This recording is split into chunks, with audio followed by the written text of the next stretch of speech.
আসসালামু আলাইকুম। আমি আজকে কেরু কোম্পানির সকল ইউনিটের ইনচার্জদের নিয়ে বসেছিলাম এমডি সাহেব সহ। খুবই ভালো আশার খবর।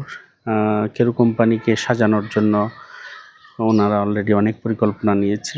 আমি এই অঞ্চলের দায়িত্ব নিয়ে আসার পরে আমি ওনাদের এই পরিকল্পনার সাথে সম্পূর্ণ একমত হয়েছি এবং ওনারা যেন সুন্দরভাবে কাজ করতে পারে তার জন্য বাইরের যে পরিবেশ ভালো রাখার সে ব্যাপারে আমি ওনাদের আশ্বস্ত করেছি।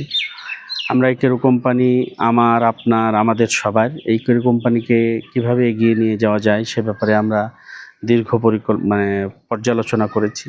আপনারা জেনে খুশি হবেন যে এবার কেরু কোম্পানির টার্গেট 170 থেকে 190 কোটি টাকা প্রফিটের।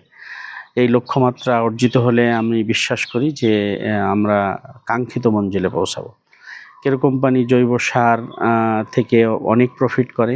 কেরু কোম্পানির যেই সিস্টেম আছে ডিস্টিলারি, সেখান থেকেও অনেক প্রফিট করেন। ইক্ষু এবং ফার্ম থেকেও কেরু কোম্পানি লসে নেই। এটা একটা ভালো খবর। এটাকে আমরা কিভাবে এগিয়ে নিয়ে যেতে পারি আরও, সেটাকে নিয়ে আমরা আলোচনা করলাম। কেরু কোম্পানির একটা স্বাস্থ্যকেন্দ্র আছে, সেটাকে কিভাবে ইমার্জেন্সি চালানো যায়, সেখানে আরও ডাক্তার কিভাবে রাখা যায়, সেখানে বাজেট কিভাবে বাড়ানো যায়, সেগুলো নিয়ে আমরা আলোচনা করেছি। দর্শনে যেহেতু কোনো সরকারি হসপিটাল নেই, কেরু কোম্পানির একটা প্রতিষ্ঠান আছে। এই প্রতিষ্ঠান দিয়ে আমরা ইমার্জেন্সি পিরিয়ডটা কিভাবে ফেস করতে পারি সেটাগুলো নিয়ে আলোচনা হয়েছে। আপনারা খুব তাড়াতাড়ি এই পদক্ষেপের ভালো দিক আপনারা খুঁজে পাবেন। কেরু কোম্পানির যেই ড্রেনেজ ব্যবস্থা, এটা নিয়ে সাধারণ মানুষের ভিতরে কিছু আশঙ্কার কথা আমরা ইতিমধ্যে শুনেছিলাম। আজকে ওনাদের সাথে কথা বলে আমরা জানতে পারলাম এখানে মাছ এবং পানির কোনো ক্ষতি হওয়ার কোনো সুযোগ নেই। সেখানে কোনো অবস্থাতেই পরিবেশের জন্য হুমকি এরকম কোনো ঘটনাও ঘটে না।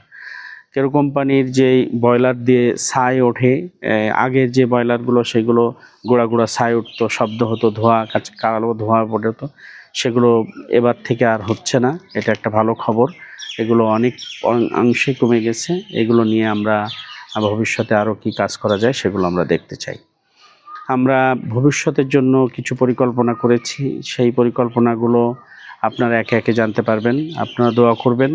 আমরা ওনাদেরকে আশ্বস্ত করেছি যেই ফার্ম, জমি জায়গা লিজ, এইগুলো ব্যাপারে কোনো রাজনৈতিক হয়রানি অথবা রাজনৈতিক পেশিশক্তি ওনাদের এগেনস্টে আমরা প্রয়োগ করব না। সততার সাথে, স্বচ্ছতার সাথে জবাবদিহিতামূলক একটি প্রশাসন চলবে। দেশের জন্য, আমাদের এলাকার জন্য কেরু কোম্পানিকে বাঁচিয়ে রাখতে হবে। এর সাথে ওনারাও একমত, আমরাও একমত, আপনারাও একমত। যারা আমরা এই অঞ্চলে বসবাস করি তারাও একমত হতে হবে। আমরা কেরু কোম্পানিকে এগিয়ে নিয়ে যেতে চাই। আপনারা দোয়া করবেন। আল্লাহ হাফেজ।